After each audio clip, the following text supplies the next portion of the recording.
شجرہ ملعونہ سے کیا مراد ہے؟ تو قرآن پاک میں اللہ تبارک و تعالیٰ نے تو شجرۃ الزقوم ارشاد فرمایا ہے دوسرے مقام پر کہ زقوم کا درخت ہے جو جہنم میں اگے گا۔ ابو جہل نے جب اس بات کو سنا تو لوگوں میں کہتا پھرتا تھا کہ دیکھو یہ کہتے ہیں کہ زقوم کا درخت ہے جہنم میں وہ اگے گا، تو یہ کیسے ممکن ہے؟ حالانکہ یہ خود کہتے ہیں کہ وہاں پر جو ہے جو جہنم میں جلنے والے ہوں گے وہ پتھر بھی وہاں جل جائیں گے، تو درخت کیسے اگ سکتا ہے وہاں پر؟ تو یعنی لکڑی جو ہے وہ اس کو تو آگ جلاتی ہے، وہاں پتھر جل جائیں گے تو پھر لکڑی کا وہاں کہاں تصور کیا جا سکتا ہے؟ درخت وہاں کیسے اگے گا؟ اللہ تبارک و تعالیٰ کی قدرت پر یقین نہ ہو تو پھر آدمی ان باتوں کو سن کر آدمی کا ایمان ڈگمگا جاتا ہے۔ اس لیے اللہ تبارک و تعالیٰ کی قدرت پر یقین ہونا ضروری ہے کہ اللہ تعالیٰ سب کچھ کر سکتے ہیں، جو اللہ چاہے اللہ تعالیٰ کر سکتے ہیں۔ شیطان آدمی کو دھوکہ دیتا ہے، آدمی کچھ چیزوں میں ورغلا کر آدمی کی ایمان خراب کرنے کی کوشش کرتا ہے۔ شیطان ابلیس ایک عابد عبادت گزار کے پاس آیا، اسے کہا کہ کیا یہ ممکن ہے کہ ایک اونٹ سوئی کے ناکے میں سے گزر جائے، سوئی کے سوراخ میں سے گزر جائے؟ ہاں، اللہ تعالیٰ اس بات پر قادر ہے کہ اونٹ کو چھوٹا کر دے، سوراخ میں سے گزار دے، سوئی کے سوراخ میں سے گزار دے۔ کہا اچھا اگر ایسا نہ ہو، اونٹ اپنی اصلی حالت پر رہے؟ کہا اللہ تعالیٰ اس بات پر قادر ہے کہ اللہ تعالیٰ سوئی کے سوراخ کو بڑا کر دے، اس میں سے گزار دے۔ اس نے کہا کہ اچھا اگر ایسا ہو کہ سوئی کا سوراخ بڑا نہ ہو، اونٹ چھوٹا نہ ہو، پھر گزر سکتا ہے؟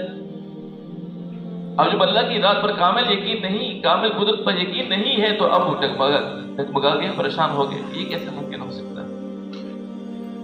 یہی خرابی ہے ایمان کی، جب اللہ تعالیٰ کی قدرت پر یقین نہ ہو تو پھر آدمی سوچ بچار میں پڑ جاتا ہے کہ یہ کیسے ممکن ہے، اللہ تعالیٰ تو سب کچھ کر سکتے ہیں۔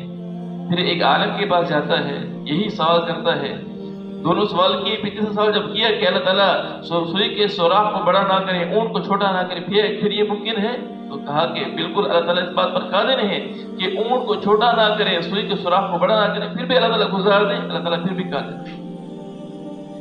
تو زقوم کا درخت اللہ تبارک و تعالیٰ جہنم میں پیدا فرمائیں گے، تو وہاں اللہ تبارک و تعالیٰ اس درخت کے پیدا کرنے پر قادر ہے۔ اس کی مثال یوں سمجھ لیجیے، تفسیر مدارک میں یہ بات لکھی ہوئی ہے کہ سمنتل نامی ایک جانور ہے جو ترکی میں پیدا ہوتا ہے، ترکی میں ہوتا ہے، اور وہاں وہ جو جانور ہے اس کی اون سے لوگ کپڑے بنتے ہیں، اور جب کپڑے بنتے ہیں تو جب وہ کپڑا میلا کچیلا ہو جاتا ہے تو اس کپڑے کو آگ میں ڈالتے ہیں، تو آگ میں ڈالنے کی وجہ سے اس کا جو میل کچیل ہے وہ جل جاتا ہے، لیکن اس کپڑے کو نقصان نہیں پہنچتا۔